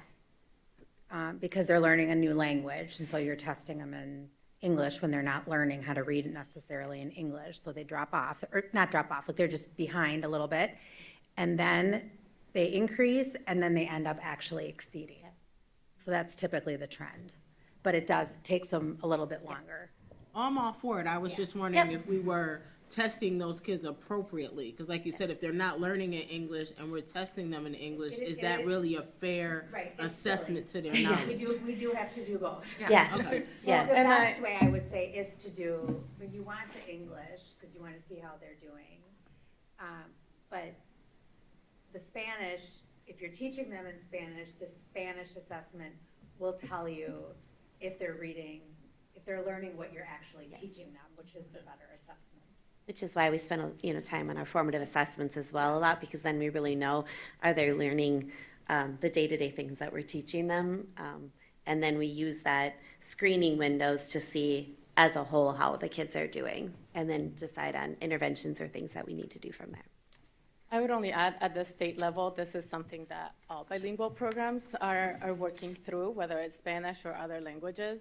And so the state of Minnesota, we hope, is trying to find those gaps for us as well, so that the students don't have to be doubly tested in everything. And we try to avoid that to the most we can. And the other piece I think that is important to mention is that with this program, we are better able to build those English language skills at the same time we're doing the Spanish language skills, instead of just waiting. And so we are starting at kindergarten to build some of those phonics skills in English as well. And so it's important to note what is transferable between languages and what is unique to both languages. And so we're making efforts to be very explicit about those things, so that we know exactly where the skills are being taught across our K-5. And I've heard wonderful things. I've transport some kids, I have a bunch of kids that are in that program. Parents love it, so kudos. Dr. Cook? I had a quick question about the differentiated math instruction that is part of the plan. And by the way, the detail in the plan that you put together and the forecasts of number of classrooms needed and number of students projected, it's all really helpful to see that level of detail. But for the number of students that we're expecting in sixth grade next year, based on fifth grade enrollments, and how is that going to work for having 3 different math offerings for around 14 kids or so, right? Just how does that work? I'll start it anyway. So one of the things that we're looking at, because of the accelerated math options, is for the majority of the kids, I would anticipate, will be starting in pre-algebra, which is typically kind of a single acceleration. We know from our current fifth graders that some of those may then qualify for a double acceleration. So we want to make sure that we can offer that those classes for them. And one of the ways that we're looking at is for the typical, more of a sixth grade option, sixth grade math, would be we also have some fourth graders, who will be fifth graders next year, who will qualify possibly for some acceleration. And we're looking at working with the Office of Academic Advanced Learners, and seeing if maybe we can kind of bolster some of the kids who would otherwise be doing like a 5+, but maybe looking at how do we meet those needs for the students and have it be a mixed age group. But that's our hope.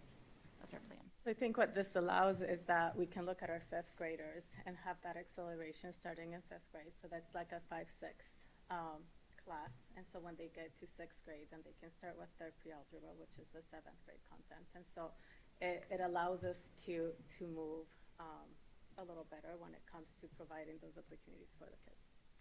Okay, that's helpful. Thank you. Any other comments or questions or kudos for all of this work? Thank you for letting me practice my Spanish by reading. And for Dr. Cook said the detail, but also the intentionality of working with the parents. And I'm glad you're here. I am looking forward to seeing, as part of your outreach, bringing the Spanish immersion sort of more out into the community, because I think our community would be very interested to see our students at work and in action. So thank you very much. Thank you.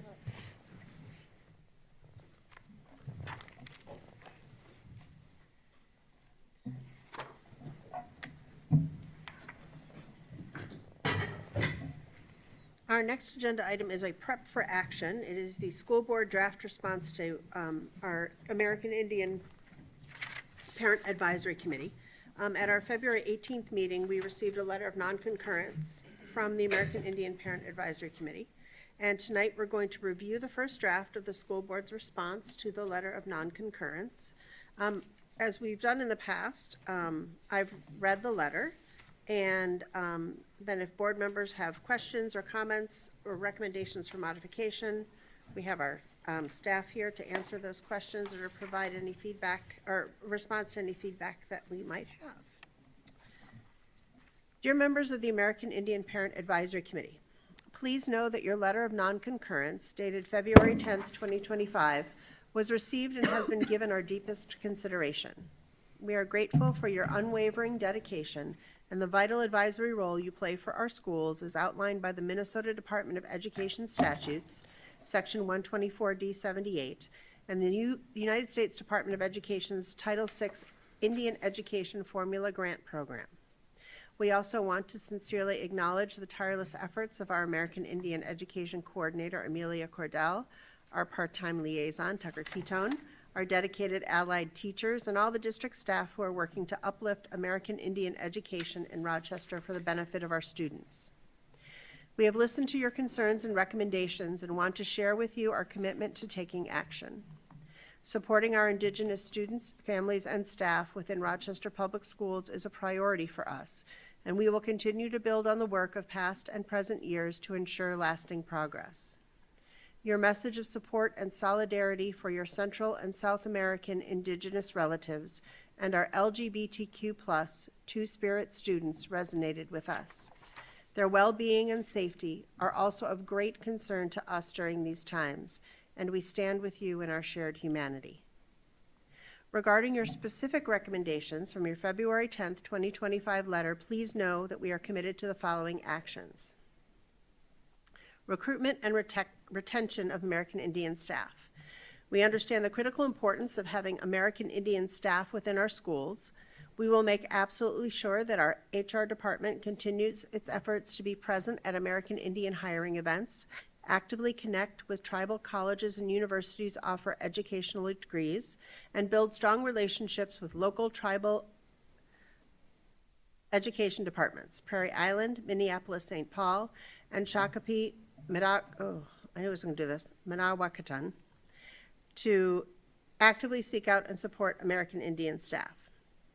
Furthermore, we value the insights of our departing American Indian staff, and we will implement exit interviews to learn from their experiences and improve our retention practices. We recently met with Johnny Johnson, Executive Director of the Prairie Island Indian Community, and we are optimistic about the future partnership not only in the area of recruiting staff, but also in the areas of curriculum and professional development. American Indian Education Program staffing. We recognize the immense dedication of our current American Indian Education Program staff. The fact that our 1.5 FTEs are serving over 150 students across 27 school buildings speaks volumes to their hard work. Although the roles are different, it is also important to point out that all of our middle and high school teachers meet with up to 160 students each day, and our school counselors have caseloads of hundreds of students each. We need to keep those broader staffing ratios in mind as we consider an additional investment in our valuable American Indian Education Program staffing. We will actively investigate that possibility as we develop the school district's budget for the 2025-2026 school year. Professional development on Indigenous culture and history. We deeply believe in the power of understanding. We will continue to collaborate closely with our American Indian Coordinator and Liaison to enhance professional development opportunities for all staff on Indigenous ways of learning and being. Additionally, we are committed to fostering a stronger expectation among all faculty to deepen their understanding of Indigenous culture, the impact of historical traumas, and the necessity of delivering accurate curriculum regarding Indigenous history. RPS is proud to announce the development of an Indigenous language and culture course that will be available for students to take in the 2025-2026 school year. This will be the first time a course dedicated to the language and culture of our local Indigenous populations will be offered in RPS. Support for attending educational conferences. We recognize the invaluable learning and networking opportunities provided by conferences such as the Dakota and Anishinaabe Language Symposium, the Minnesota Indian Education Association Conference, the National Indian Education Association Conference, and Learning from Place, Batote. We will actively work to find ways to support and enable staff who work directly with our Indigenous students, APAC members, and students to attend these enriching experiences in the future. Elder in Residence Program. We welcome this innovative idea and will include funding to pilot this position and initiative in the school district's 2025-26 budget. We see this as a deeply meaningful way to connect our students and staff with the wisdom and traditions of our Indigenous communities. Regular meetings with APAC. We value your voice and understand the importance of a strong partnership. We are committed to establishing and maintaining positive relationships through regular meetings between school board members and APAC. To bring some structure to these meetings, and if deemed helpful and appropriate, RPS would be glad to ask our Assistant School Board Clerk, Ann Kramer, to coordinate our involvement in your meetings going forward.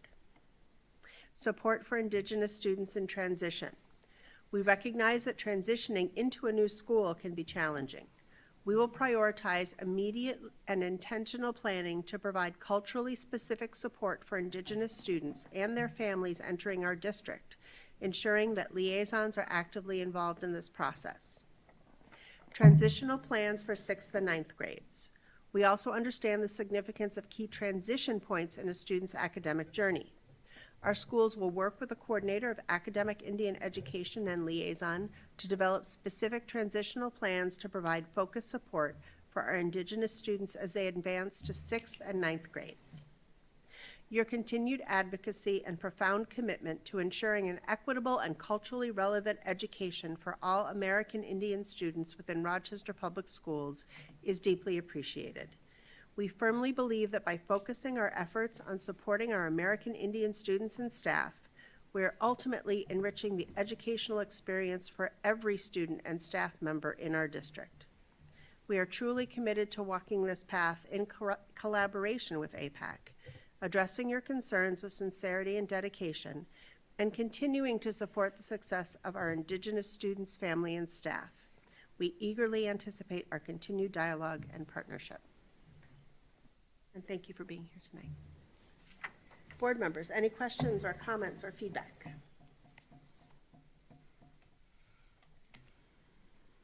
Director Marvin? I have one question, and I'm not sure if it's for Mr. Quitone or for somebody else, but the idea we've talked about a lot, having an elder in residence for our schools, which I think is brilliant, and we need that. Do you have a sense about how that works, how we find, or have you found that person, or what that would look like? We have not found a person, and that is one of the challenges. Mm-hmm.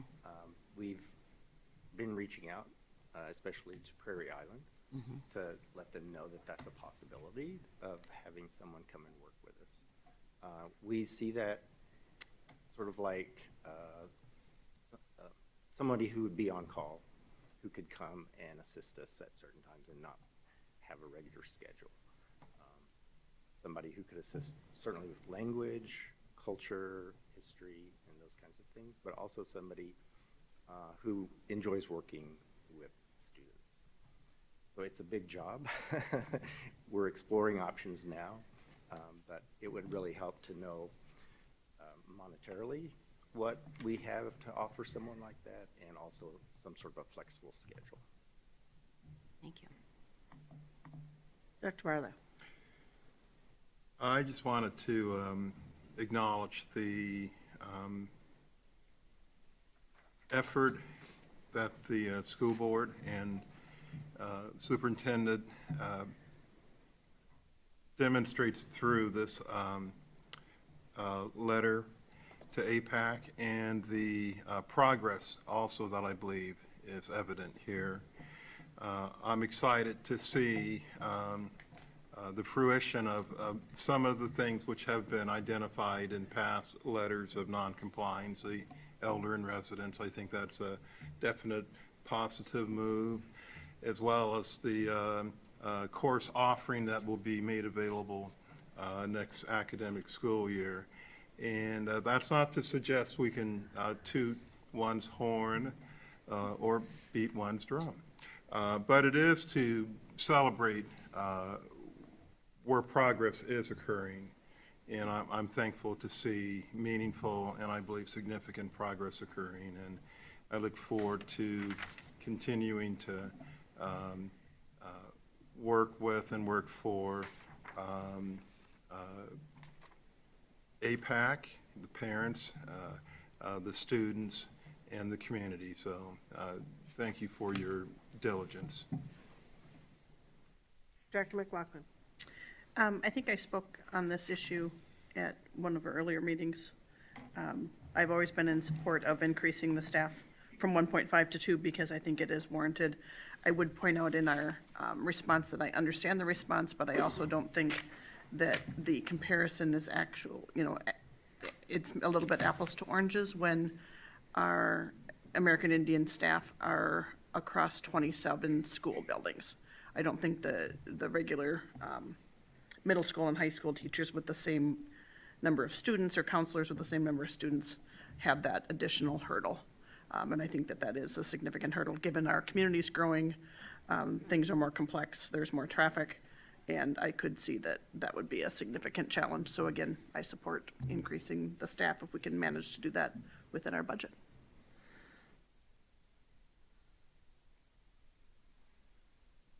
Any other comments, board members?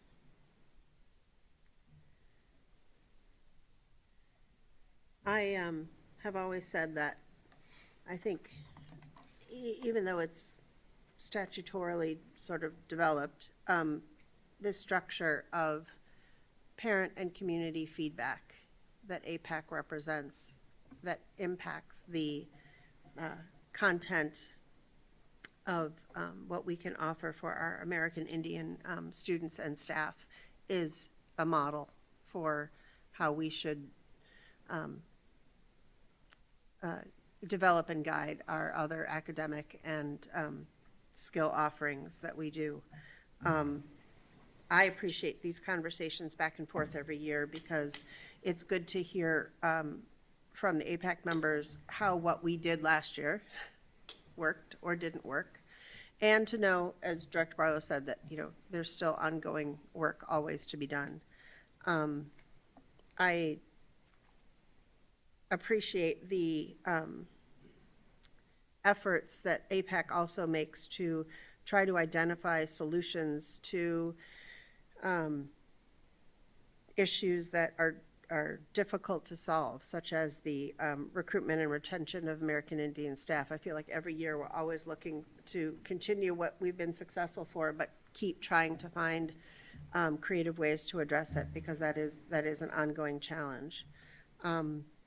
And I look forward to finalizing this letter, unless Director Whitehorn has something to say. I just wanted to, just off of what she had mentioned about the recruitment and retention of the staff, I would love to hear more about what is happening at those exit interviews. I think that can help us to figure out how to retain and recruit staff. I think that is very valuable information, so I do hope that the exit interview is a good in-depth interview, because I think that if we have even a few staff members that are in place, some of the challenges that they have may be some things that we need to address in order to get to that retention place. So I do hope that that is shared transparently with the board. I would really like to know as well what some of the issues are that they are encountering inside of the school system. And I also want to say that I am very impressed that we are going to your already existing career fairs instead of trying to always get people to come to us. So I hope that there's some success that way. But I do think that something that we really need to highlight is those exit interviews, as we do have people flowing through the system. If they're not staying, why are they not staying? Instead of just keep filtering people through. So maybe we can adjust some of those things to get to that retention spot. Anything else, board members? We'll have another crack at this before we approve it at our next regular meeting. So thank you again.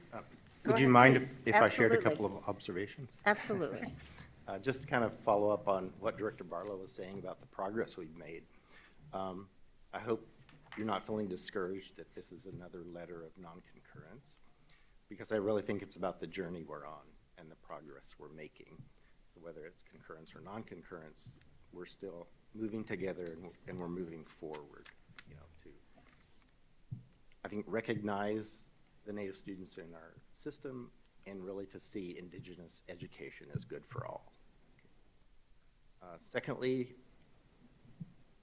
it just feels that the board is very responsive and reactive to our Native parents and community, but not very proactive.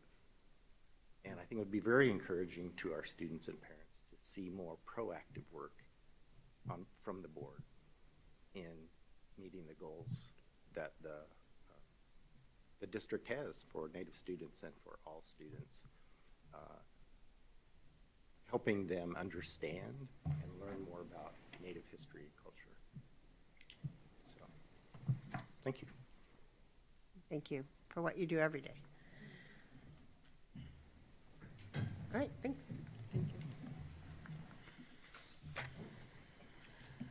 you. I want to get that last note down.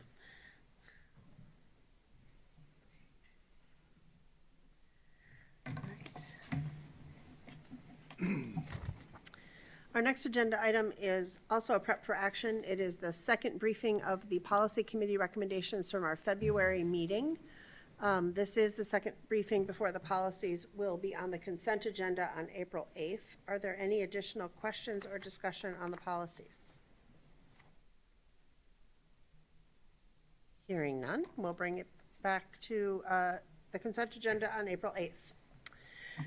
Our first action item is the authorization and issuance and sale of $34,800,000 general obligation facilities maintenance bonds, Series 2025A.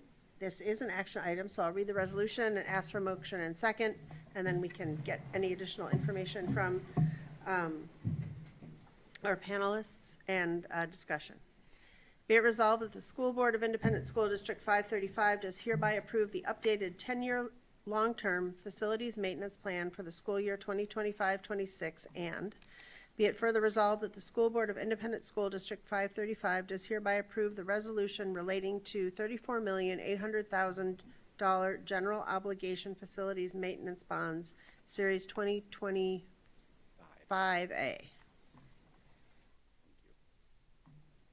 We have a motion. So moved. Second. Okay, we have a motion and a second. Do we have anything to share? Yes, we do, actually. Thank you for letting me be here tonight with Aaron Bushberger, our municipal advisor from Ellers. He should be a familiar face to most everyone except Director Whitehorn. This is probably your first time through issuance of debt. And just as a reminder, this is one of the multiple checkpoints we have along the way towards completing summer construction projects. It starts with development of a long-term facility maintenance revenue plan, approval of that plan by you and then of the Department of Education. Eventually it turns into where we're at tonight in the first step of issuing debt to pay for the projects. So as just a quick highlight before I turn it over to Aaron, these dollars are specifically going to be used for the summer projects at ALC, Century, John Adams, John Marshall, Kellogg, Mayo, Mighty Oaks, formerly known as Pinewood, Northrop, Sunset Terrace, and the Technology Support Services Center this summer. We are doing a little bit different strategy. Instead of issuing enough money to cover 2 to 3 summers at a time, we're going to do this annually for the next 4 or 5 years to save money on interest as we go. So I'm going to turn it over to Aaron now, and he'll walk you quickly through the pre-sale report that we included in Assembly. Thank you, John. Good evening. School Board, as John mentioned, I'll briefly cover our pre-sale report, and the intention of the pre-sale report is just to give you a high-level overview of the debt issuance process, as well as a little bit of insight into the current market, what we're currently seeing right now, with the expectation that we'll then sell these bonds later in May. So I'll just point out a couple of things in the pre-sale report. So again, you have a resolution before you approving $34.8 million in facilities maintenance bonds. Our current estimate right now that you'll see in the report is about $33.2 million to fund all of the projects that John just mentioned. Again, this is to fund the health and safety and deferred maintenance projects that John mentioned as part of your 10-year LTFM plan. The debt service will be paid primarily from property tax levy with a little bit of state aid from the LTFM program included as well. The term of these bonds is planned to be just under 17 years, which is pretty standard in what we did back in 2022, the most recent issue that we had for your facilities maintenance program. And we would also like to mention that there's a call date on these bonds of February 1, 2033. If you think about refinancing your home mortgage, you can refund bonds, school building bonds, facilities maintenance bonds as well. However, you can't do it until 90 days before or anytime after the call date. You can do a tax-exempt refunding. So we just want to note that feature is in this debt as well. Part of the resolution is you will be applying to the State Credit Enhancement Program. And what that means is the state of Minnesota will guarantee the district's payments should you not be able to make a debt service payment. We've never had that happen before, but that is a nice feature in the state of Minnesota that's in place. Along with that credit enhancement program, you will also get a bond rating from a rating agency, Standard & Poor's. So we often liken that to your personal credit score if you apply for a loan or a mortgage. And so part of that rating process, so you will receive the state's credit enhancement rating. So the state's currently rated a AAA, which is the highest rating you can get. So you'll have that as part of your debt issuance.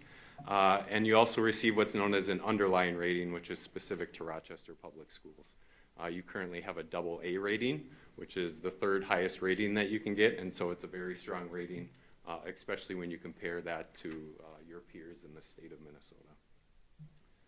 So we will do a competitive process, so similar to doing competitive bids for any type of construction project. We do the same thing.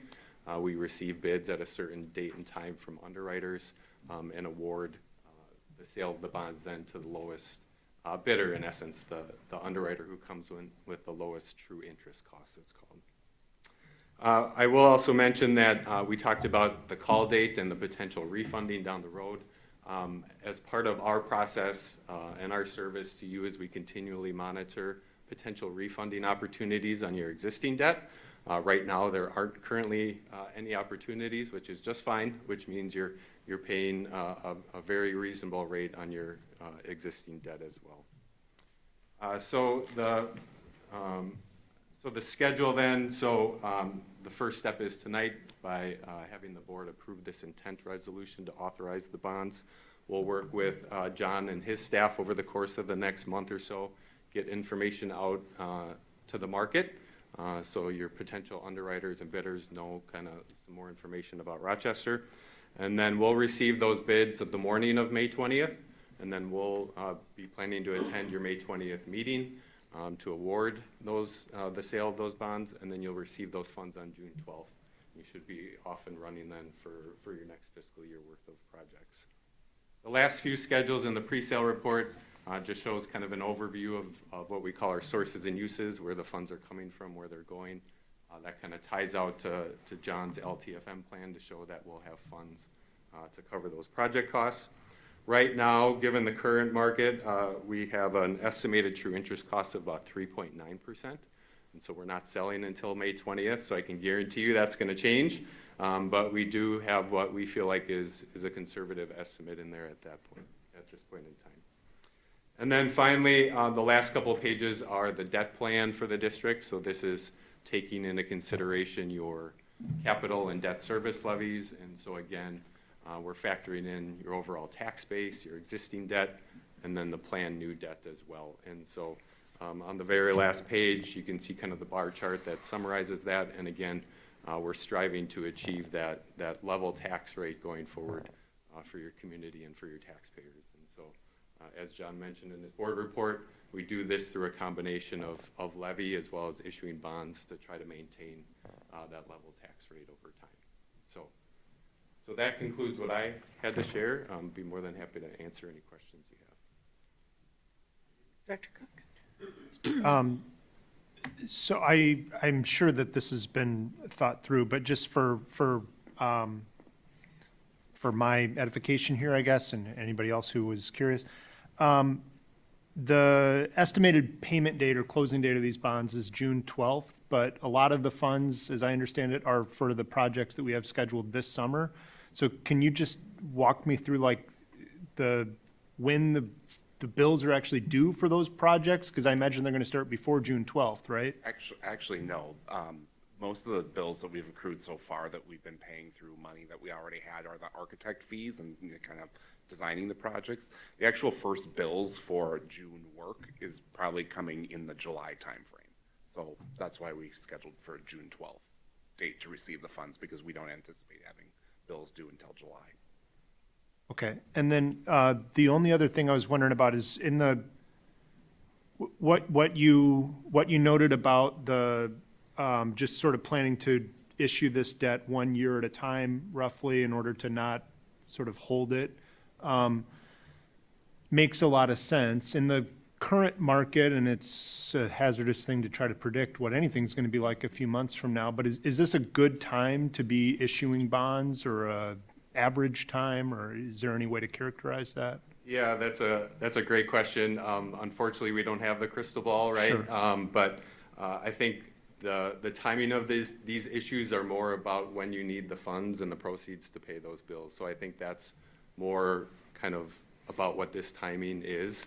I would say from a calendar year perspective, there's not necessarily a better month or a better season to try to issue this debt. So really, I think we're trying to push that up as close as we can to kind of that start of the new fiscal year, then to get those, those outflows kind of going right away. So we're not issuing way before that, and so we're not accruing additional interest costs. So we're trying to time that the best we can with your payments. Okay, thanks. Director Barlow. And then just a question regarding this coming Thursday's Fed meeting. An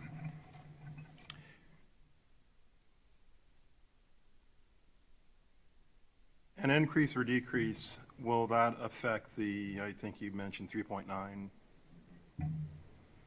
Yes. Okay. The short answer is yes. Yep.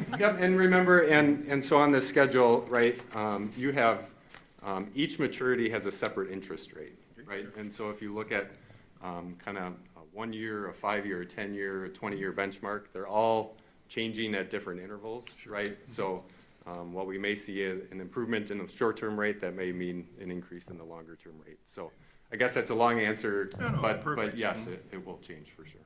Thank you.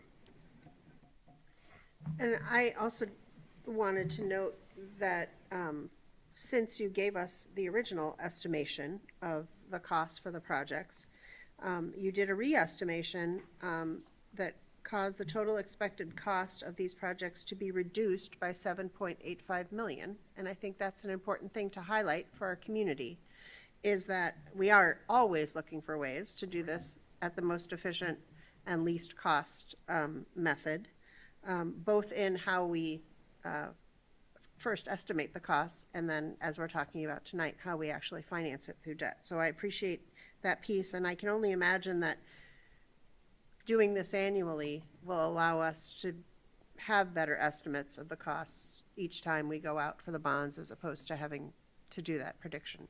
Absolutely, yeah, and thanks for pointing that out. So most of that is in the Mayo High School project, and really getting closer to that starting and really firming up the numbers and the amount of work that's going to be done. I don't want to use the T word, but we are anticipating that there could be tariffs involved that could raise some prices. So we have a little bit of that included in there to hedge against that. So we are planning for the possibility of that. All right, well, this is an action item. We've had a motion and a second, and hearing no further discussion, all in favor of the resolution signify by saying aye. Aye. Opposed? The resolution's been approved. And now we'll move on to our second action item, which is the authorization of issuance and sale of 7,035,000 full-term certificates of participation, Series 2025B. Be it resolved that the School Board of Independent School District 535 does hereby approve the resolution relating to 7,035,000 full-term certificates of participation, Series 2025B. Move approval. Second. It has been moved and seconded. Any information? Yes, thank you, Chair Nathan. By my count, this is our 9th issuance of full-term certificates of participation specifically dedicated to buying student use technology and devices. So as is consistent with past, we come every third year for the next 3 years ahead, and a plan, as we've detailed in the assembly item there, showing how we intend to replace student iPads, Chromebooks, audio-visual equipment in our classrooms, as well as upgrading our network and wireless access points as those things age out and need to be replaced. So I'm going to turn this one as well over to Aaron to give a quick explanation of the certificates and what we're doing here. Yeah, just a few brief comments. So this is actually under a separate authority than the facilities maintenance bonds, and so that's why you'll see this treated as 2 separate issues, similar to what we did back in 2022 and in previous years. Again, we're going to follow the same timeline as the facilities maintenance bonds, so we'll sell on May 20th as well. And again, these bonds are eligible to be included in the state credit enhancement program, so you'll get that same credit enhanced rating as well on this issue as you will the 2025A.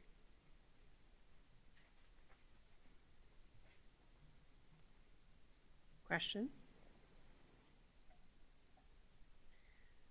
And when, if we receive the money on June 12th, and what's the time frame for actually doing the purchasing? Yeah, so I would expect that very soon we'll be doing a bid for kind of the first tranche of devices. So be watching for that to be coming, and we'll time that out so that those would hit very close to the June 12th so that we can start rolling those out as well. Okay. Hearing no other questions or comments, there's been a motion and a second. All in favor of the resolution say aye.